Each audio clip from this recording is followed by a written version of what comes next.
Kalau dia bertobat, tak mau maki orang di kedai kopi, duduk pagi esok, pergi duduk pula dengan puak-puak tu minum kopi, hang mula balik. Dia tak apa, esok aku pergi dakwah dia. Hang pergi bagi kuat dulu. Kalau kita rasa nak buat baik, bila duduk sandak di rumah, tak main mengaji, hang tak jadi. Hang nak pergi kawan dengan orang yang pergi mengaji. Baca buku rasa nak kembali pada sunnah, hang tak pergi berkawan dengan orang yang buat sunnah, lama-lama hang patah balik benda yang lama. Kerana dalam nak membaiki manusia ini, dia perlukan 3 perkara yang utama. Yang pertama, dia memerlukan kepada manhaj. Jalan apa yang kita nak jalan? Hang kena tentukan hang nak jadi apa. Hang nak jadi kaki yang buat mereka agama kah? Hang nak jadi orang yang hanya ikut sebiji hak Nabi ajak kah? Hang nak jadi orang baik kah, orang soleh kah? Hang nak jadi orang jahat kah? Hang kena tahu sukatan dia. Kata saya ni nak jadi orang baik. Anak saya ustaz, anak saya tok guru, anak saya encik, anak saya mufti, anak saya tuan, anak saya yang beramat, saya nak bagi jadi orang alim. Hang kalau nak bagi jadi orang alim, hang tak boleh lah bagi anak hang duk main game ya.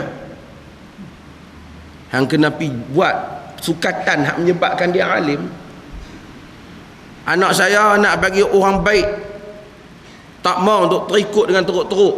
Hang kena pastikan dia tu ada sukatan hak nak jadi orang baik tu apa macam mana. Hang kena tahu apa benda hak dia mengaji, apa benda hak dia dengar, apa benda hak dia tengok di rumah, sekolah mana hak dia pergi mengaji, kawan. Itu penting. Setelah ada hak tu, nak kena ada yang kedua, kena ada tok guru dia, kena ada pendidik dia, kena ada murabbi dia, kena ada mursyid dia. Kena ada orang hak didik asuh dia. Siapa dia hak nak didik asuh dia? Takkan dia seorang duduk seorang-seorang. Dia boleh jadi juga tapi payah. Tapi kena ada orang mak akan ajak kita ni jangan buat benda Tuhan larang, tak baik berdosa. Kita jangan buat tak tinggal semayang. Kita kena ingatkan akhirat. Mak didik, ayah didik, semua orang didik.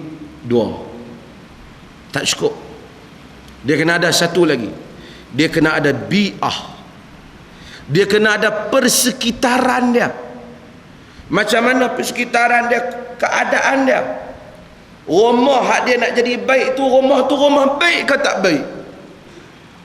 Kalau rumah gambar artis sama tinggi dengan gambar pok je pelekat. Kalender yang digantung lampu semua kalender pakai tak cukup kainnya. Gambar artis barat kiri dan kanan. Tak mungkin. Kita tak memungkinkan. Kita tidak mewujudkan persekitaran. Dia akan tertekan. Semua pembuat sembang hanya cerita tentang artis. Daripada Britney masuk pusat latihan sampai cukup kepala pula, semua dia cerita.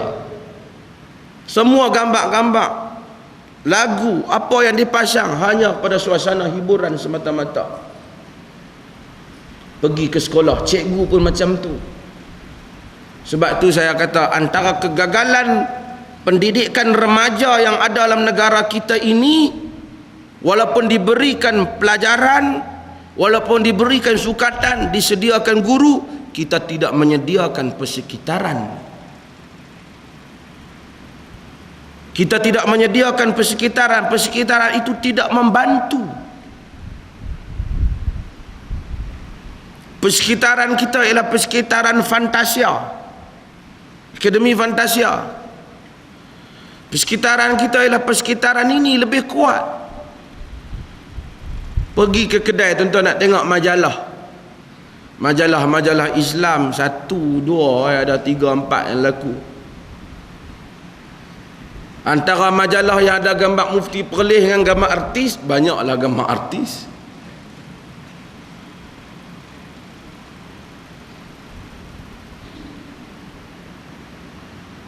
Semua selit celah-celah. Tak, kadang-kadang Kena tanya, itu majalah ni ada tak? Dia tahu, belakang dah, nanti saya ambil. Dia tak tahu depan pun, mamak dah pun. Persekitaran tidak cukup. Kita gagal untuk menjadikan anak kita kuat. Cuma bila kita gagal ni, jangan gagal ke semua lah. Tak boleh keluar. Di rumah kita kena ada persekitaran Islam. Pok marah kerana hang cuba cakap budi bahasa sikit. Dia pun, weh nak haram cakap elok sikit. Weh nak haram cakap elok sikit. Pok uduh bahasa. Maki. Kita tak mau. Jadi perkataan, tuan-tuan, anak-anak kita kadang-kadang perkataan bila dia dengar orang maki dia sebut, dia balik tanya kita, apa dia makna tu? Dia tak tahu pasal dia tak dengar mana tu. Kalau rumah kita tak latih, dia pun tak pernah dengar kataan tu. Apa dia tu? Apa yang dia duk kata? Dia kata kita jangan sebut. Kata tu jangan sebut, orang sebut jangan dengar. Tapi kalau dia terbiasa dengan budak, dia lancak benda ni macam dengan zikir, macam kita astagfirullah, masya-Allah, innalillahi wa inna. Dia macam tu. Oh setan tu. Oh cepat. Benda macam tu, persekitaran, benda yang hari-hari dia dengar. Sebab itu tuan-tuan, anak kita, kalau kita nak wujudkan dia jadi baik, salah satu bendanya kita kena wujudkan persekitaran. Ni sekolah agama apa di Negeri Sembilan ni, curah cukar kat asid kat budak duk tidur sampai habis. Berlaku di sekolah agama. Pasal dia ada sukatan, dia tidak mewujudkan persekitaran. Tu pun kita tak tahulah sukatan dia apa. Persekitaran tu mewakili perangai, budi, pekerti. Saya berusahalah untuk berkempen mewujudkan persekitaran Islam di negeri Perlis. InsyaAllah bersama kerajaan Perlis semualah. Persekitaran Islam, kita kena bagi Perlis ni tak besar. Tak susah untuk mewujudkan persekitaran Islam. Masjid mesti melambangkan Islam. Masuklah masjid, mesti masuk dalam suatu tempat Islam. Bahasa orang masjid, bahasa Islam. Tandas masjid bersih, lambang kebersihan Islam. Orang yang duduk di masjid ingat Allah. Yang langkah main masuk masjid tak ada kepentingan.